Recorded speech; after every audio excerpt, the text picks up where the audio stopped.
Crvenkapice. Mama je dala Crvenkapici malo keksića za baku i rekla je: Crvenkapice, idi do bake. Baka je živjela u šumi. Crvenkapica je krenula. Našla je malo cvijeća, pa se sjetila može malo ubrati za bakicu i srela je Vuka. Vuk je brzo trčao i stigao do bakine kolibe i zatim je Crvenkapica došla i Vuk je pojeo baku. Bog bako, zašto imaš tako velike oči? Da te mogu bolje vidjeti. A zašto imaš tako velike uši? Da te bolje čujem. A zašto imaš tako velika usta? Da mogu skoknut i pojesti te. I Vuk je pojeo Crvenkapicu. Za nekoliko minuta je došao lovac i odrezao Vukin trbuh i izvadio Crvenkapicu i baku. I stavio je malo kamenja unutra u trbuh od Vuka i zatim su sretno živjeli do kraja života. Čiča miča, gotova je priča. Crvenkapica. Mama je poslala Crvenkapicu kod bake. Crvenkapica je krenula. Od bake kućica živjela je na kraju šume. Crvenkapica srela Vuka, nije znala kako je to zla životinja, pa se nije ni bojala. Dobar dan, Crvenkapice, dobar dan, Vuče. Kamo tako rano, Crvenkapice, idem baki. A šta to nosiš pod pregačom? Kolače i vina, jučer smo pekli. A gdje stanuje tvoja baka, upita Vuk. Oko 3 sata dalje u šumi, tamo je kućica pod ljeskovom živicom. Iće da znaš, upita Crvenkapice, zašto se malo ne ogledaš? Mislim da ti ne čuješ kako ptice lijepo pjevaju. Crvenkapica malo pogleda oko sebe i vidim kako sunčeve zrake kroz drveće tamo poigravaju i svuda krasno cvijeća pomisli. Ako baki donesem kitu cvijeća, obradovat će se. Iskrene s puta u šumu. Brala je cvijet po cvijet i tako sve dublje i dublje išla u šumu. Vuk pravo ode do bakine kućice i pokuca na vrata. Ko to kuca, upita baka. Crvenkapica. Donijela ti kolača i vina, daj otvori.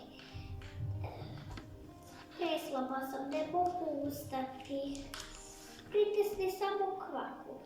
I tada Vuk pritisne kvaku. Vrata se otvori.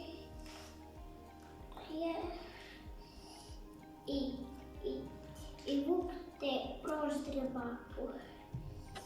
Crvenkapica malo kasnije dođe k baki. Vidjela je da kod bake su otvorena vrata. Bilo je malo čudno. Upita baku, bakice, zašto imaš tolike velike oči da te bolje vidi? Bakice, zašto imaš tolike uši da te bolje čuje? Bakice, čemu ta strahovita bubica da te bolje proždre? Vuk skoči iz postelje i proguta jednu Crvenkapicu. Opet legne u krevet i zaspa jako zahrkače, a lovac gleda prolazio pokraj bakine kućice. Mislio si, kako li ova stara žena hrče, treba vidjeti šta je. Onda dođe u kuću, vidi Vuka i htjene puškom ciljati, ali se onda prisjeti da li Vuk možda nije progutao baku, pa bi se mogla još spasiti. Pa tako uzme nožice,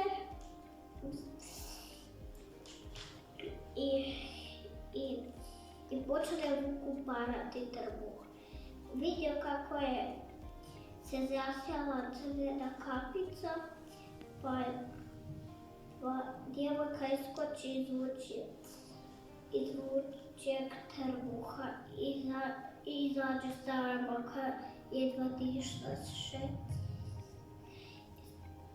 Crvena kapica donese kamenja, njima natrpaju Vuka, i kad je ovaj htio pobjeći, pritisnu ga kamenja te pade mrtav.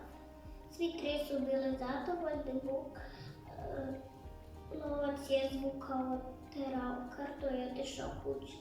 Baka uživala u kolačima i pila vino što ga je donjesla crvena kapica i opet se oporavila. Čiča bića, gotova je priča.